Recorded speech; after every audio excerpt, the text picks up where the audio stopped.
Nak share lah perjalanan saya daripada seorang graduan engineering dan sekarang fokus kepada construction teknologi macam tu lah, ataupun lebih spesifik kita panggil building information modeling. Contoh macam ni kan. So macam mana boleh berlaku perjalanan tu? So saya merupakan graduan oil and gas engineering. So dalam oil and gas ni kita belajar lah benda-benda engineering lah kan, calculus, differentiation, integration, Laplace lah, thermodynamic, static and dynamic, fluid mechanic, production engineering, drilling engineering. Memang belajar engineering lah. Cuma segalanya yang saya buat ni, yang building information modeling ni, dia bermula ketika saya intern di Petronas pada sekitar tahun 2016. Waktu tu di Petronas saya intern, saya buat facility management lah, di mana tugas saya adalah untuk mengira keluasan lantai setiap department dekat menara Petronas tu. Special kan? Biasa intern ni orang buat kerja admin kan, tapi saya pun buat kerja admin. Cumanya banyak jugalah sebenarnya saya guna AutoCAD waktu tu intern tu buat facility management.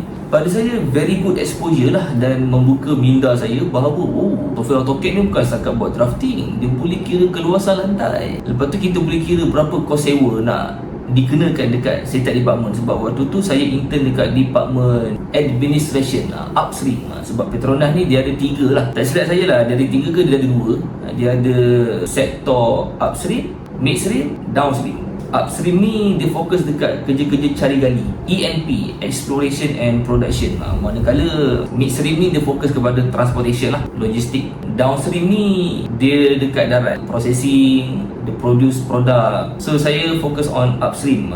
So saya kira keluasan lantai department yang duduk under upstream sector ni. Pada saya very good exposure waktu tu menggunakan software AutoCAD. Sebab kita student engineering, so student engineering ni dia banyak belajar teori, tapi ada juga belajar AutoCAD, cumanya tak ditekankan sangat. So saya mengambil inisiatif untuk belajar sendiri AutoCAD ni dengan lebih mendalam. So alhamdulillah waktu intern tu dapat memang tugasan guna AutoCAD untuk buat kerja, actually more to architectural lah sebenarnya kan. Floor plan dah ada, cuma saya kena kira keluasan lantai. So dia bermula kat situ saya explore benda-benda BIM ni, building information modeling. Dia BIM ni, building information modeling ni, dia sit down under kategori scope construction technology lah. So intern kat Petronas around 5 bulan, dalam 5 bulan. Okay, lepas tu masuk balik, habiskan satu set lah dekat UiTM belajar. Lepas tu bila saya grad, saya bekerja sebagai pelukis plan. Macam mana boleh kerja sebagai pelukis plan padahal graduan engineering oil and gas? Sebab saya waktu tu saya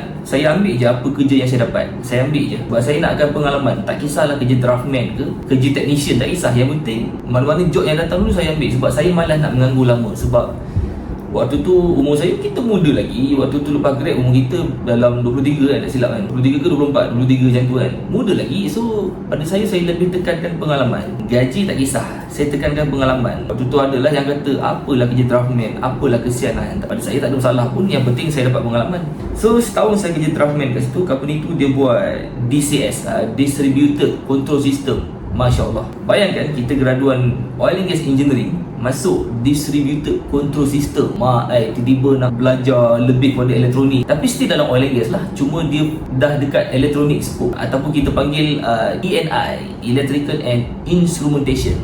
So distributed control system ni based on pemahaman saya, dia adalah sistem yang monitor dan kontrol proses kat plant. Sebab dekat kilang ni ialah cair dekat pipe, dekat tangki semua tu, dia ada temperature dia ada pressure dia ada level dia nak kena maintain lah. So DCS ni adalah sistem komputer di mana dia monitor dan kontrol parameter dekat plant tu. Macam tu lah lebih kurang. Okay, alright. So waktu tu memang bergelumar dengan AutoCAD lah. Waktu tu lah saya faham tentang cara nak produce drawing kan, isu for comment lah, isu for construction, drawing as built kan. Okay, macam mana nak produce. Okay, first kali dia bermula dengan ada sistem architecture dia kan. Banyak belajar lah benda tu. Lepas tahun saya masuk ke company lain, fokus on piping valve, which is mechanical lah. Benda yang saya minat sebenarnya, mechanical ni. So the piping valve, so waktu tu saya belajar benda baru lah. Kita belajar more to mechanical mechanical engineering, static dan material juga kita belajar sebab dia melibatkan corrosion, sour crude, sweet crude, benda-benda tu. And then kita belajar about the testing and inspection. Very good lah, very good exposure for me sebab yelah pekerjaan saya yang kedua ni dia sangat berkait rapat lah dengan background saya sebagai oil and gas engineering.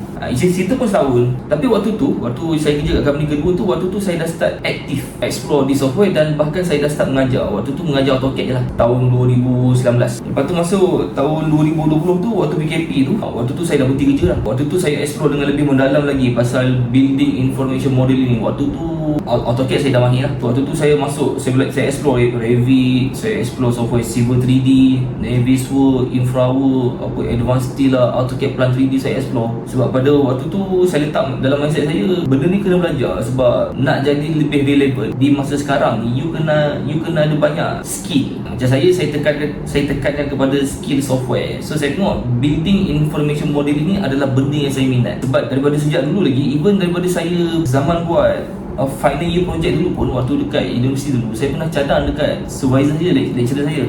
Saya kata kat dia, boleh tak pakai AutoCAD ni untuk kita buat study, feasibility study macam tu lah kan. Dia kata macam, yelah lecturer saya ni maybe dia tak nampak kan, tapi saya dah start nampak benda ni. Macam kalau kita ada very good 3D and ada info, kita boleh buat study, kita boleh buat prediction in future pasal benda tu. Saya dah nampak benda tu. Cuma waktu tu, tahun tu saya study dulu, tahun 2016 dulu. Waktu tu tak nampak lagi BIM ni. Bila dah masuk industri, dah jumpa dengan orang, baru diperkenalkan, baru orang beritahu saya tentang building information modeling, dan terusnya saya explore dengan lebih mendalam. So waktu tu lah, tahun 2020 tu saya start explore. And then saya mengajar lah, saya banyak mengajar waktu tu. Tapi bagus mengajar ni kita, memanglah kita akan mula dengan basic kan. Tapi lama-kelamaan bila kita jumpa dengan macam-macam orang kan, ada jumpa land surveyor lah, arkitek lah, civil engineer lah kan, kita bertukar pandangan. So dia membuka minda dan kita dapat knowledge dan dapat tariklah sudut pengalaman ni. So daripada situ saya lebih terbuka minda dan lebih explore dengan lebih mendalam lagi pasal software ni dan memahami workflow sebenar building information modeling sampailah sekarang. Ni contoh software Navisworks lah. BIM ni dia actually boleh dikategorikan under construction teknologi lah. Macam tu lah cerita saya. Daripada peralihan, daripada graduan engineering, sekarang fokus on construction teknologi. Tapi sebenarnya minat saya still dekat dalam engineering. Saya sekarang ialah kita kena faham bila dah grad ni, kita kena cari makan kan. So ni lah aktiviti saya untuk cari makan, macam itulah. So barulah saya faham BIM tu apa. BIM ni rupanya adalah kaedah kita develop data bangunan. So data bangunan tu lengkap. Bila data bangunan tu lengkap, kita sebagai engineer, sebagai the project stakeholder, the building stakeholder, kita boleh study, analyze dan buat decision macam construction. Macam-macam benda kita boleh buat bila ada data yang lengkap. Itulah tujuan building information modeling ni. Contoh macam ni kan, data bangunan lengkap, ada segala infra, ada architecture part, structural part, M&E part, and then ada work program bawah ni. So kita boleh plan the construction very well. Macam tu saya faham, BIM ni rupanya pembangunan data bangunan. So sampai sekarang lah saya explore BIM. Dan lepas ni saya nak terus explore lah. Saya takkan berhenti guys belajar ilmu. Saya akan terus explore GIS, Geography Information System. Saya akan terus explore ilmu lain. Kalau boleh saya nak ambil professional engineering, saya nak ambil professional engineering sebab saya pun ada pengalaman. Adalah pengalaman sahaja jagung buat DCS, Distributed Control System dekat oil and gas kan. Adalah pengalaman setahun jagung buat piping valve kan, actuator sikit, ada heat system semua tu. Adalah waktu lah dah berhenti kerja tu, dah meniaga sendiri waktu tu adalah buat piping kan. Boleh je kan. So saya takkan berhenti.